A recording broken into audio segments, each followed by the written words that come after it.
Good morning students. आज हम पढ़ेंगे कक्षक एवं क्वांटम संख्याएं। कक्षक एवं क्वांटम संख्याएं। सबसे पहले हम डेफिनेशन देते हैं कक्षक की कि कक्षक किसे कहते हैं। नाभिक के चारों ओर उपस्थित वह त्रिविमीय क्षेत्र जहां इलेक्ट्रॉन के पाए जाने की प्रायिकता यानी कि संभावना सर्वाधिक होती है, कक्षक कहलाता है। नाभिक के चारों ओर उपस्थित वह त्रिविमीय क्षेत्र जहां इलेक्ट्रॉन के पाए जाने की संभावना सबसे अधिक होती है, कक्षक कहलाता है। यानी जहां कक्षक होगा वहां इलेक्ट्रॉन के पाए जाने की प्रायिकता सबसे अधिक होगी। अब हम बात करेंगे क्वांटम संख्याओं की कि क्वांटम संख्या किसे कहते हैं। ऐसी संख्याएं जो किसी परमाणु में उपस्थित इलेक्ट्रॉन के कोष, उपकोष, कक्षक एवं इलेक्ट्रॉन के चक्रण के बारे में जानकारी प्रदान करती है, क्वांटम संख्याएं कहलाती है। यानी इलेक्ट्रॉन के बारे में संपूर्ण जानकारी प्राप्त करने के लिए जिन संख्याओं का उपयोग किया जाता है उन्हें हम क्वांटम संख्या कहते हैं। यानी आप लोग क्वांटम संख्या के बारे में यदि अच्छे से सीख जाएं तो आप उस इलेक्ट्रॉन के कोष, उपकोष, कक्षक और इलेक्ट्रॉन के चक्रण के बारे में संपूर्ण जानकारी प्रदान कर सकते हैं। तो ऐसी संख्याएं जो किसी परमाणु में उपस्थित इलेक्ट्रॉन के कोष, उपकोष, कक्षक एवं इलेक्ट्रॉन के चक्रण के बारे में जानकारी प्रदान करती है, क्वांटम संख्याएं कहलाती है। क्वांटम संख्याएं चार प्रकार की हैं। नंबर 1, मुख्य क्वांटम संख्या। मुख्य क्वांटम संख्या, प्रिंसिपल क्वांटम नंबर, और इस मुख्य क्वांटम संख्या को हम प्रदर्शित करेंगे स्मॉल n से। नंबर 2, दिगंशी क्वांटम संख्या।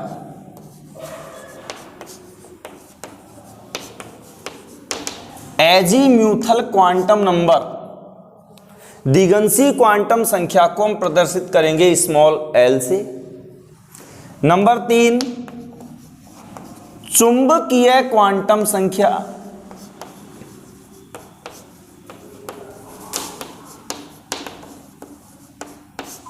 Magnetic quantum number small m से। और नंबर 4, प्रचक्रण क्वांटम संख्या या चक्रण क्वांटम संख्या।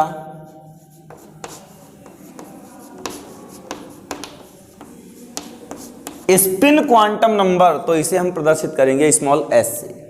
तो क्वांटम संख्याएं चार प्रकार की होती है। मुख्य क्वांटम संख्या, दिगंशी क्वांटम संख्या, चुंबकीय क्वांटम संख्या और चक्रण क्वांटम संख्या, जिन्हें हम प्रदर्शित करते हैं क्रमशः स्मॉल n, l, m और s से। इन चारों क्वांटम संख्याओं को हमें पढ़ना है। विशेष रूप से मैं आपको बता दूं कि किसी परमाणु के जो कोष हैं, इन कोषों में पाए जाते हैं उपकोष, और उपकोष में उपस्थित होते हैं कक्षक, और कक्षक में उपस्थित होते हैं इलेक्ट्रॉन। तो इलेक्ट्रॉन के पाए जाने की सबसे ज्यादा संभावना किसमें होती है? कक्षक में।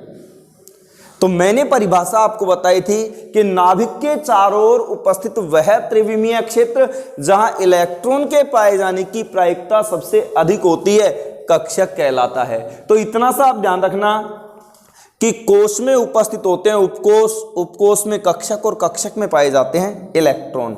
अब हम बात करेंगे सबसे पहले मुख्य क्वांटम संख्या की। तो क्वांटम संख्याएं चार प्रकार की होती है, उसमें नंबर 1 हम शुरू करने जा रहे हैं, मुख्य क्वांटम संख्या स्मॉल n। सबसे पहले आपको यह ध्यान रखना है कि जो भी क्वांटम संख्या आप पढ़ेंगे वो किसके बारे में जानकारी प्रदान करती है और कैसे प्रदान करती है। तो देखिए, मुख्य क्वांटम संख्या कोष के आकार एवं कोष की ऊर्जा के बारे में जानकारी प्रदान करती है। मुख्य क्वांटम संख्या कोष के आकार व कोष की ऊर्जा के बारे में जानकारी प्रदान करती है। कैसे करती है, ध्यान से सुनिए। नाभिक, पहला कोष, दूसरा कोष, तीसरा कोष, चौथा कोष। तो सबसे पहली चीज तो प्रत्येक स्टूडेंट को यह पता हो कि इन कोषों को अंग्रेजी वर्णमाला के बड़े अक्षर के, एल, एम, एन से प्रदर्शित करते हैं। नाभिक के सबसे निकट वाले कोष के लिए बोल सकते हैं स्मॉल एन बराबर 1, फिर दूरी बढ़ने के साथ साथ 2, 3 और 4। अब आप ध्यान से सुनेंगे। मुख्य क्वांटम संख्या किसी कोष के आकार व कोष की ऊर्जा के बारे में जानकारी प्रदान करती है, अर्थात मुख्य क्वांटम संख्या स्मॉल एन के मान में वृद्धि के साथ साथ कोष के आकार में वृद्धि होती है। याद रखना, एन का मान जितना अधिक होगा कोष का आकार उतना ही बड़ा होगा। यानी नाभिक से दूरी बढ़ने के साथ साथ कोष के आकार में वृद्धि होती है। नंबर 2 क्या जानकारी देती है कोष की ऊर्जा के बारे में, कि नाभिक से दूरी बढ़ने के साथ साथ प्रत्येक कोष की ऊर्जा बढ़ती जाती है, अर्थात मुख्य क्वांटम संख्या n का मान जितना अधिक होगा कोष की ऊर्जा भी उतनी ही अधिक होगी। तो n1 मैं कह दूं कि n बराबर 1 और n बराबर 4 में से किस कोष का आकार अधिक होगा, तो आप कहोगे n का मान बढ़ने पर कोष का आकार बढ़ता है, तो n बराबर 4 का अधिक होगा। ऊर्जा की बात करें तो मैंने कहा n का मान यानी मुख्य क्वांटम संख्या का मान जितना अधिक होगा कोष की ऊर्जा भी उतनी अधिक होगी, अर्थात n बराबर 4 की ऊर्जा इन चारों में सबसे अधिक होगी। और क्या जानकारी देती है, मुख्य क्वांटम संख्या स्मॉल n की सहायता से किसी कोष में अधिकतम इलेक्ट्रॉन की संख्या ज्ञात की जा सकती है। किसी कोष में अधिकतम इलेक्ट्रॉन की संख्या, और ये 9th क्लास में ही हम पढ़ चुके हैं कि किसी कोष में अधिकतम इलेक्ट्रॉन की संख्या ज्ञात करने का जो सूत्र होता है वो होता है 2n²। यहां n क्या है, कोषों की संख्या या मुख्य क्वांटम संख्या। तो एक जानकारी और मिली कि मुख्य क्वांटम संख्या की सहायता से किसी कोष में अधिकतम इलेक्ट्रॉनों की संख्या ज्ञात की जा सकती है, जिसका सूत्र है 2n²। अब यहां मैं लिखता हूं कोष का नाम, यहां लिखता हूं मुख्य क्वांटम संख्या n का मान, और यहां कोष में अधिकतम इलेक्ट्रॉन की संख्या, अधिकतम इलेक्ट्रॉन की संख्या। और किसी कोष में अधिकतम इलेक्ट्रॉन की संख्या का सूत्र मैं आपको बता चुका हूं 2n²। देखिए k, l, m और n, ये कोष का नाम है। स्मॉल n का मान देखो, k कोष के लिए n बराबर 1, l के लिए n बराबर 2, तो यहां लिख दो n बराबर 1, यहां 2, यहां 3 और यहां 4। कोष में अधिकतम इलेक्ट्रॉन की संख्या का सूत्र है 2n²। तो हम कह सकते हैं k कोष में या पहले कोष में अधिकतम इलेक्ट्रॉन कितने होंगे, तो देखो 2n बराबर कितना है 1, 1 का वर्ग, 1 का वर्ग 1 गुणा 2 यानी कितने इलेक्ट्रॉन, 2 इलेक्ट्रॉन। दूसरे कोष में अधिकतम कितने इलेक्ट्रॉन भर सकते हो, तो 2 × 2 का वर्ग, 2 दूने 4 दूने 8 इलेक्ट्रॉन। तीसरे कोष में वही 2n², तो n की जगह पर 3 रख दो, तो 3 × 9 दूने 18 इलेक्ट्रॉन। n बराबर 4, 2n², तो 2 गुणा 4 का स्क्वायर, तो 4 चौक 16 दूने 32 इलेक्ट्रॉन। तो मुख्य क्वांटम संख्या की सहायता से किसी कोष में अधिकतम इलेक्ट्रॉन की संख्या ज्ञात की जा सकती है, जिसका सूत्र है 2n²। एक जानकारी और मिलती है मुख्य क्वांटम संख्या की सहायता से, कि मुख्य क्वांटम संख्या स्मॉल n की सहायता से किसी कोष में अधिकतम कक्षकों की संख्या ज्ञात कर सकते हैं।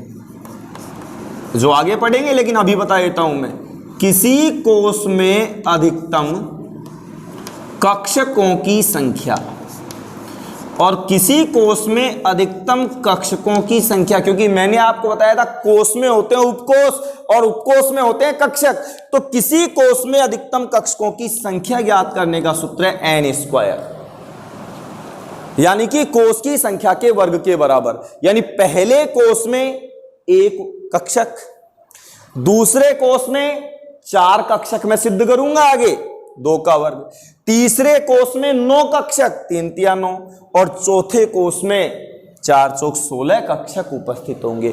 तो क्या जानकारी मिली? मुख्य क्वांटम संख्या किसी कोष के आकार और कोष की ऊर्जा के बारे में जानकारी प्रदान करती है। n का मान यानी मुख्य क्वांटम संख्या का मान जितना अधिक होगा, कोष के आकार व कोष की ऊर्जा उतनी ही अधिक होगी।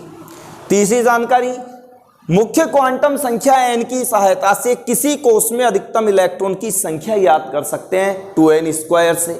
और नंबर 4, किसी कोष में अधिकतम कक्षकों की संख्या मुख्य क्वांटम संख्या की सहायता से ज्ञात की जा सकती है, जिसकी वैल्यू होती है n स्क्वायर के बराबर। नंबर 2, दिगंशी क्वांटम संख्या।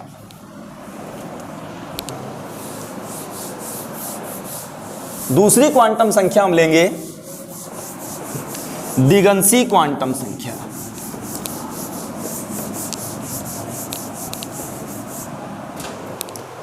नंबर 2,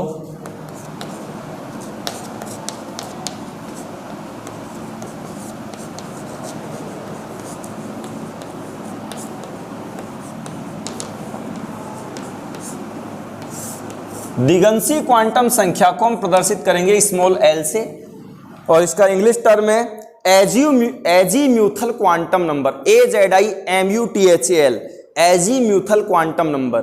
और दिगंशी क्वांटम संख्या को हम प्रदर्शित करेंगे स्मॉल l से। अब देखो क्या जानकारी देती है। यह क्वांटम संख्या किसी उपकोष की आकृति के बारे में जानकारी प्रदान करती है, यानी उपकोष के बारे में जानकारी प्रदान करती है कौन? दिगंशी क्वांटम संख्या। दिगंशी क्वांटम संख्या मुख्य क्वांटम संख्या पर निर्भर करती है। दिगंशी क्वांटम संख्या मुख्य क्वांटम संख्या पर निर्भर करती है। मुख्य क्वांटम संख्या को बोलते हैं स्मॉल n। तो मैंने बोला यह क्वांटम संख्या किसी उपकोष की आकृति के बारे में जानकारी प्रदान करती है। पहले तो यह ध्यान रखो, उपकोष की आकृति के बारे में जानकारी प्रदान करती है। फिर मैंने कहा कि दिगंशी क्वांटम संख्या मुख्य क्वांटम संख्या पर निर्भर करती है, अर्थात l के मान n पर निर्भर करते हैं। तो l के मान किस पर निर्भर करते हैं? n पर निर्भर करते हैं। सुनते हैं ना? अब l के मान कितने होते हैं? l के मान n पर निर्भर करते हैं, जो 0 से n-1 तक होते हैं। यानी l की वैल्यू मुख्य क्वांटम दिगंशी क्वांटम संख्या की वैल्यू यानी l की वैल्यू n पर निर्भर करती है, जो 0 से n-1 तक होती है, तथा l का प्रत्येक मान एक उपकोष को प्रदर्शित करता है। l का प्रत्येक मान एक उपकोष को प्रदर्शित करता है। ध्यान रखना, एक एक शब्द लिख रहा हूं मैं। तथा l के मान की संख्या n के बराबर होती है। यानी कि मैंने कहा था l का प्रत्येक मान किसको दर्शाएगा? उपकोष को। तो l के मान की संख्या यानी उपकोष के मान की संख्या कोष की संख्या के बराबर होती है। यानी किसी कोष में उपकोष की संख्या कोष की संख्या के बराबर होती है। ये सारी चीजों को मैं सिद्ध कर दूंगा। देखिए ध्यान रखना, दिगंशी क्वांटम संख्या उपकोष की आकृति को प्रदर्शित करती है। यह मुख्य क्वांटम संख्या स्मॉल n पर निर्भर करती है। l के मान n पर निर्भर करते हैं, जो 0 से n-1 तक होते हैं। l का प्रत्येक मान एक उपकोष को प्रदर्शित करता है तथा l के मान की संख्या स्मॉल n के बराबर होती है। अब देखिए n बराबर 4 के लिए। अब अभी मैंने आपको क्या बताया था, मैं चाहता हूं चौथे कोष यानी n बराबर 4 के लिए L के मान निकालूं। तो देखो L के मान, आप बताइए क्या बताया था, L के मान n पर निर्भर करते हैं जो 0 से n-1 तक होते हैं।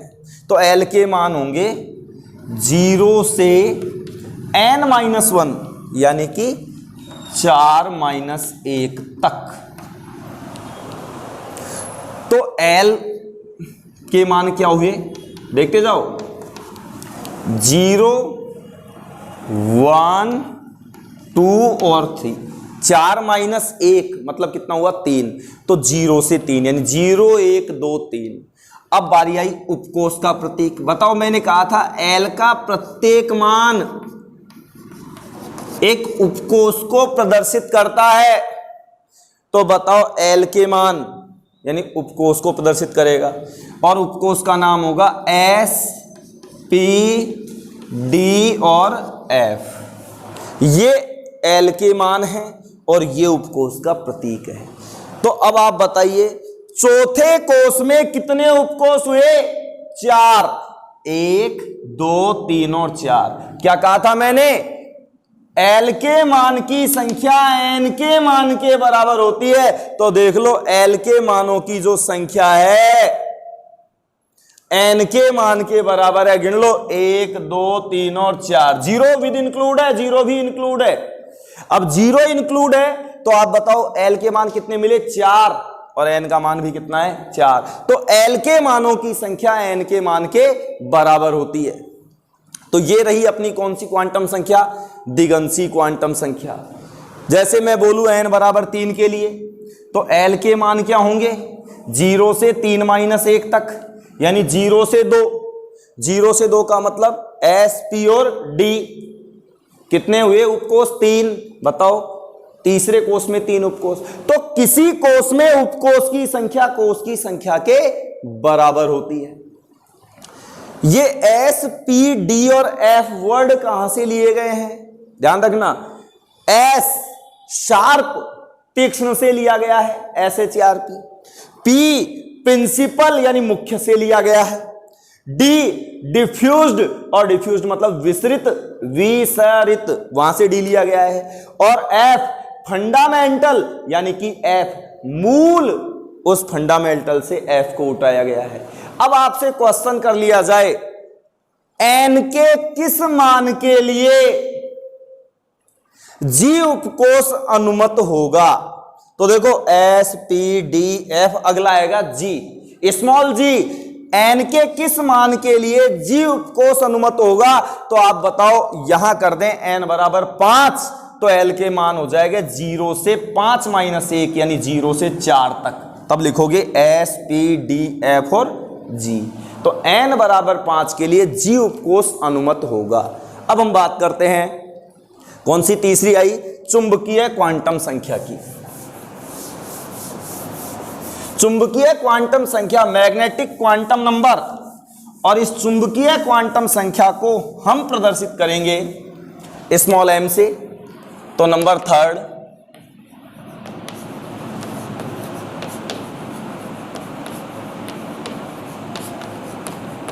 चुंबकीय क्वांटम संख्या small m magnetic quantum number. यह क्वांटम संख्या इलेक्ट्रॉन के चुंबकीय क्षेत्र में अभिविन्यास को प्रदर्शित करती है।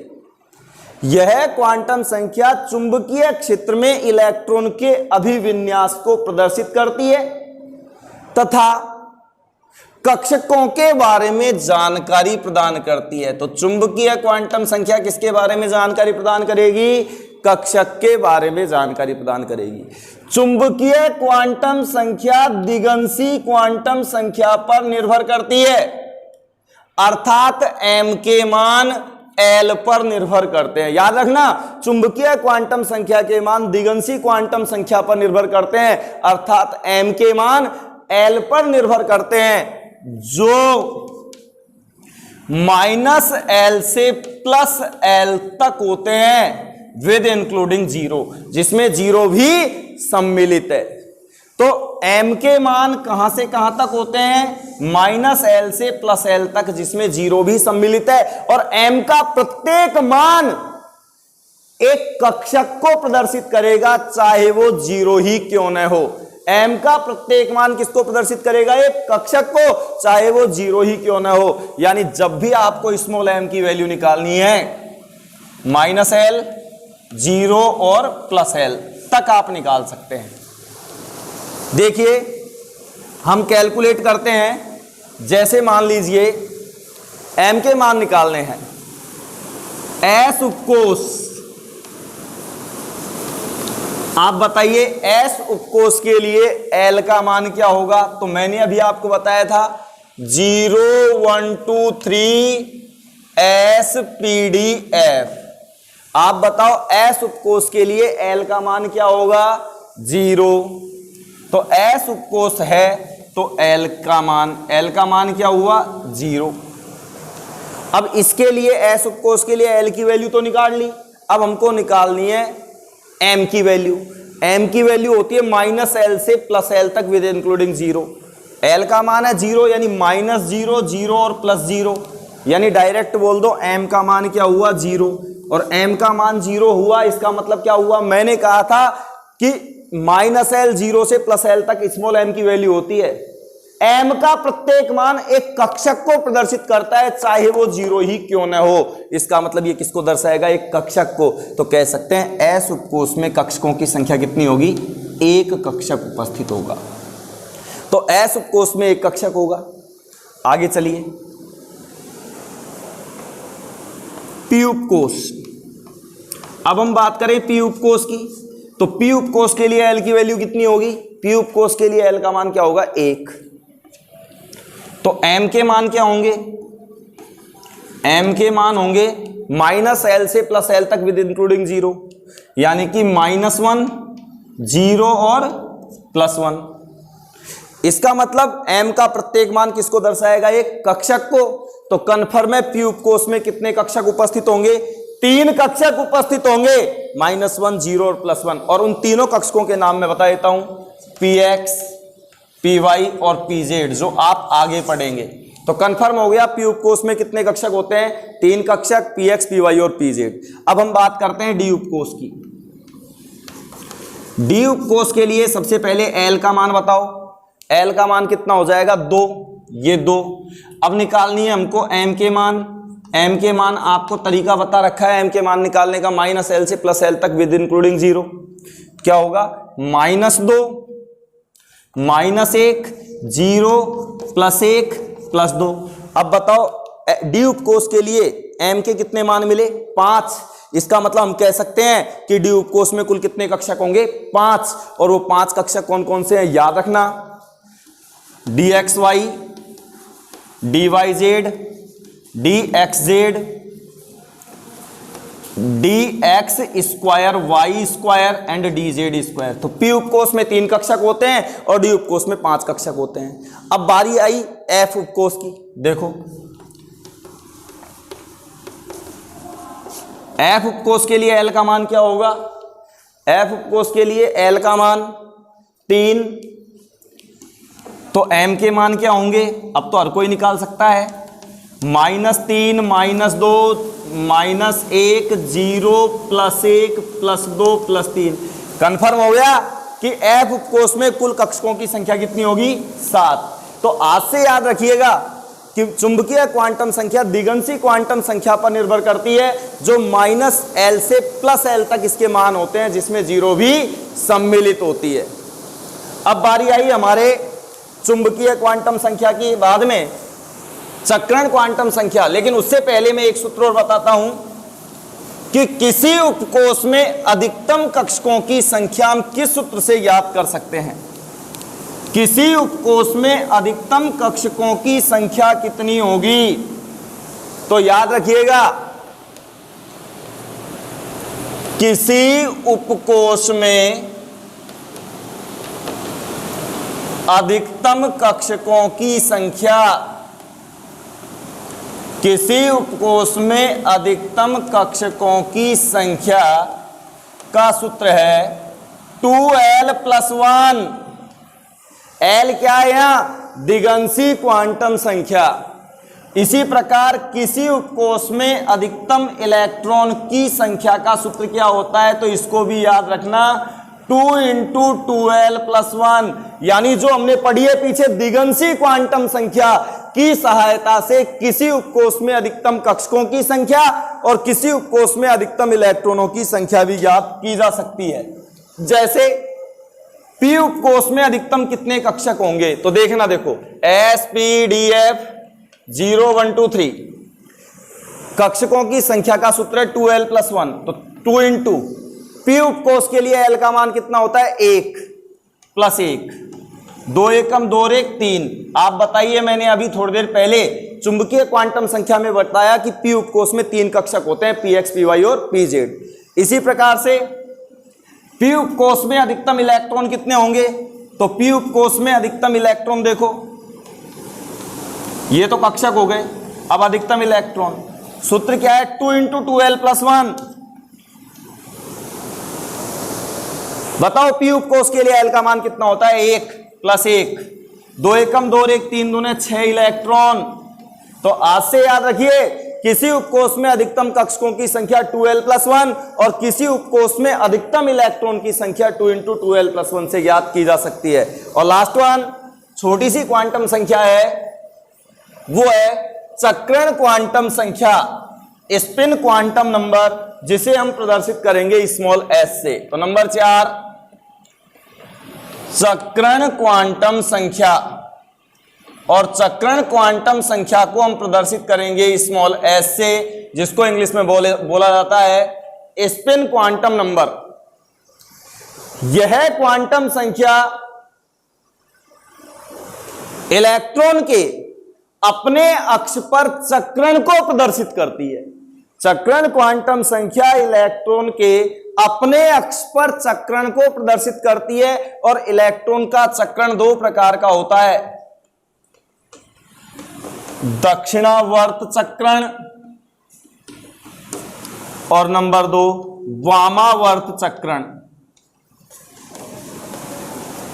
दक्षिणावर्त चक्रण को ऊपर की तरफ ऐसे तीर के चिन्ह से दर्शाते हैं और वामावर्त चक्रण को इस प्रकार के तीर के चिन्ह से प्रदर्शित किया जाता है। तो इलेक्ट्रॉन का अपने अक्ष पर चक्रण कितने प्रकार का होता है? 2 प्रकार का, दक्षिणावर्त और वामावर्त। दक्षिणावर्त चक्रण के लिए स्मॉल s का मान हमेशा याद रखेंगे +½ और वामावर्त चक्रण के लिए स्मॉल s का मान हमेशा होगा -1/2। दक्षिणावर्त चक्रण के लिए स्मॉल s का मान +½ और वामावर्त चक्रण के लिए स्मॉल s का मान +½ हमेशा याद रखिए। मान लो एक कक्षक है और अब आपसे मैं पूछता हूं इस कक्षक में विपरीत चक्रण वाले अधिकतम कितने इलेक्ट्रॉन भर सकते हैं? तो आपका जवाब होगा 2, क्योंकि इसमें एक का चक्रण हो जाएगा दक्षिणावर्त और एक का चक्रण हो जाएगा वामावर्त। तो विपरीत चक्रण वाले अधिकतम 2 इलेक्ट्रॉन भरे जा सकते हैं। तो एक कक्षक में अधिकतम कितने इलेक्ट्रॉन भर सकते हो? 2। और दोनों इलेक्ट्रॉनों के चक्रण कैसे होंगे? एक दूसरे के विपरीत। तो आज हमने पढ़ी 4 क्वांटम संख्याएं, मुख्य क्वांटम संख्या, दिगंशी क्वांटम संख्या, चुंबकीय क्वांटम संख्या और चक्रण क्वांटम संख्या। धन्यवाद।